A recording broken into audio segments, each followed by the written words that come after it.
Si vosotros os planificáis una inversión a un año, una inversión que no va a dar sus frutos, sus bienes de consumo disponibles para ser consumidos hasta dentro de un año, ¿cuánto tiempo tenéis que estar dispuestos a esperar a no consumir?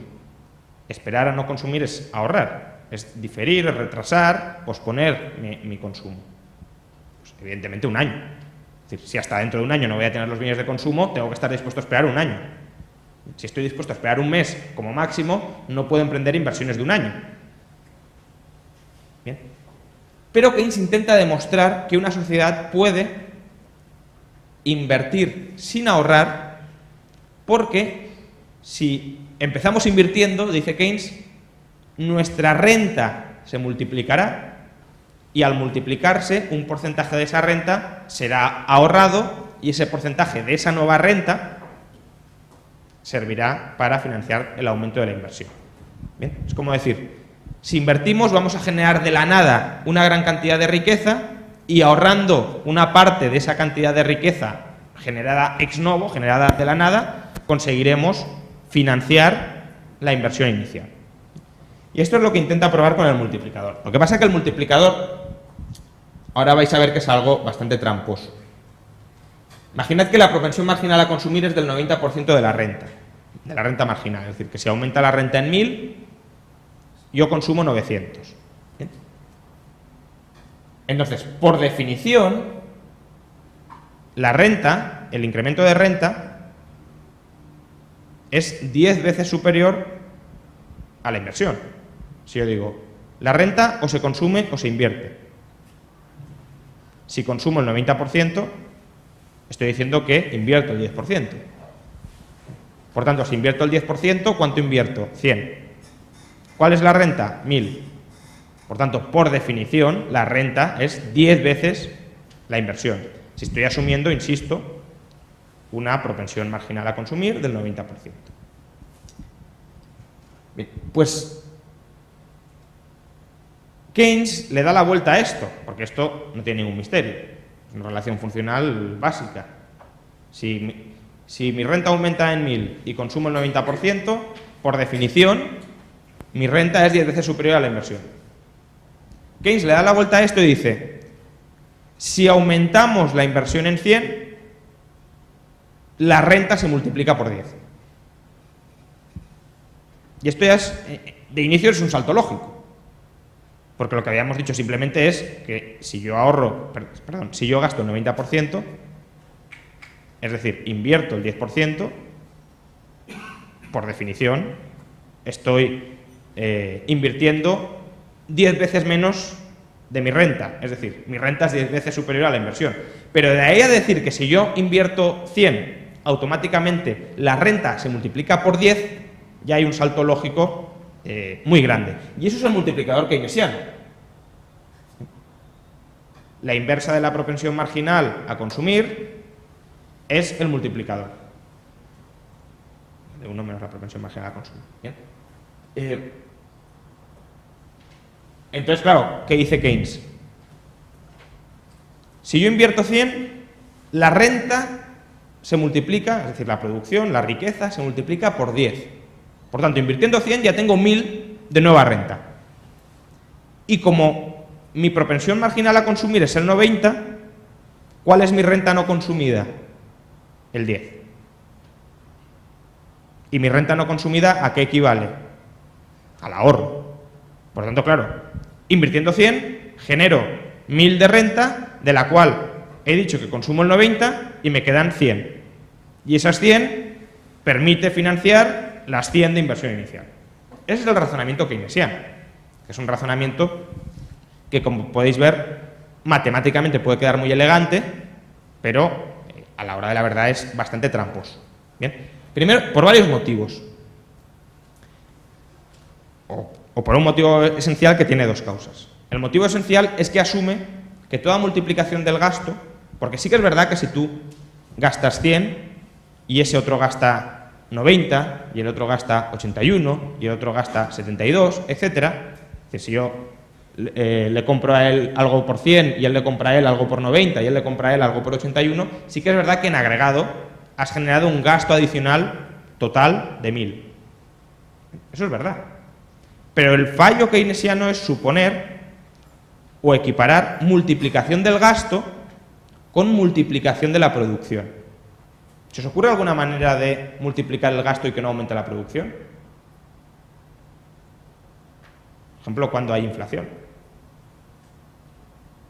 Es decir, una sociedad puede gastar mucho más, nominalmente mucho más, sin que esa sociedad produzca más.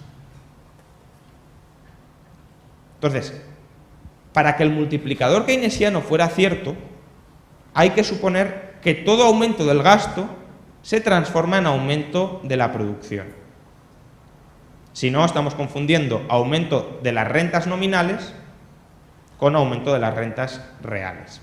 Pero claro, para que todo aumento del gasto se transforme en aumentos de la producción, se tienen que dar dos circunstancias. Bueno, la circunstancia fundamental es que tiene que haber capacidad ociosa.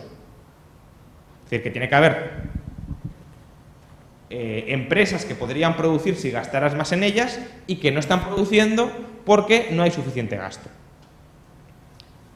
Entonces, uno puede decir, bueno, con 6 millones de parados en España, por ejemplo, parece que si se gastara más se podría producir más, porque esos trabajadores pues, irían a las fábricas y estarían produciendo bienes y eso generaría una riqueza adicional.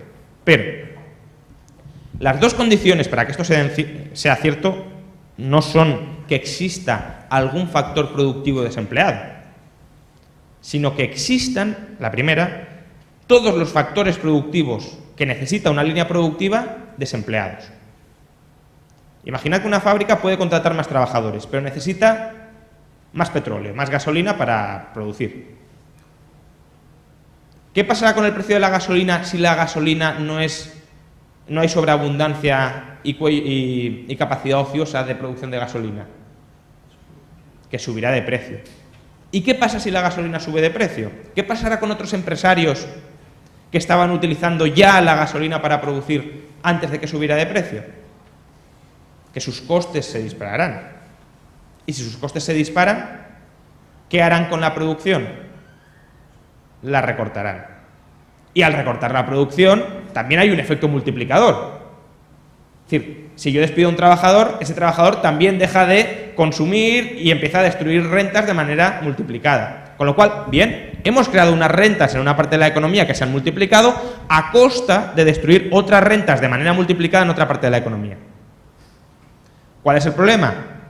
Que esas otras rentas permitían cubrir ingresos y costes, ingresos y gastos, las que ya estaban creadas porque eran rentables, porque incluso en medio de la depresión funcionaban, y las rentas nuevas que hemos creado, las nuevas líneas de producción que hemos creado, no permiten cubrir ingresos y costes o ingresos y gastos. ¿Por qué? Porque si se pudieran cubrir ingresos y gastos, muy probablemente algún empresario las habría emprendido. Porque si no estamos diciendo, aquí hay unas oportunidades de negocio magníficas y nadie se ha dado cuenta de ellas, salvo Montoro, salvo Rajoy o salvo algún otro iluminado, y ha dicho voy a gastar el dinero en ellas porque yo soy más listo que millones de empresarios en España para lanzarme a producir. Por tanto, si no se había iniciado la producción de determinadas líneas, es porque no era rentable. Si tú gastas en líneas no rentables, lo haces a costa de líneas que sí son rentables, salvo que todos los factores productivos que necesitas estén ociosos. Pero es que no solo necesitas que todos los factores productivos estén ociosos, porque ¿qué pasa? Esos factores productivos, cuando tú los contratas, cuando tú les das renta, ¿qué van a hacer? Van a gastar parte de esa renta. Entonces, también necesitas que el gasto que vayan a acometer esos factores productivos se realice en industrias que tienen margen para incrementar su producción, porque si no, de nuevo, va a haber subidas específicas en ciertos sectores, en ciertos bienes, en ciertos factores, subidas de precios. Imaginad, por ejemplo, que un empresario no necesita gasolina para producir. Y decimos, bueno, solo necesita trabajadores, por tanto, hay 6 millones de parados, si yo le doy renta, le doy gasto, esto va para arriba, esto se pone a producir. ¿Pero qué pasa? Los trabajadores reciben un salario y los trabajadores puede que sí que consuman gasolina. Por tanto, si esa renta en forma de salarios se transforma en más demanda de gasolina y la gasolina no se puede incrementar su producción sin utilizar factores que son relativamente escasos, subirá el precio de la gasolina y tendremos el efecto anterior que hemos comentado. Y quien dice gasolina dice electricidad, dice otras materias primas, dice infraestructuras, dice cualquier cosa que no haya una capacidad absolutamente ociosa para ser producida. Bien. Por tanto, la idea del multiplicador solo sería cierto o cierta en el jardín del Edén, es decir, en un mundo donde no hay escasez relativa de ningún factor productivo. Si hay escaseces relativas de un factor productivo, que se gaste la renta o que se gaste los factores de una manera impide relativamente que se gasten de otra. Y esa destrucción del empleo en otros sectores también tiene su efecto multiplicador. Vamos, que en última instancia el multiplicador es: no quiero que utilices los factores de este modo, de esta manera, utilízalos de esta otra. Pero ¿por qué hemos de suponer que la planificación política del uso de los factores productivos es mejor que el resultado de la competencia empresarial en cómo usar esos factores productivos para maximizar valor para el consumidor?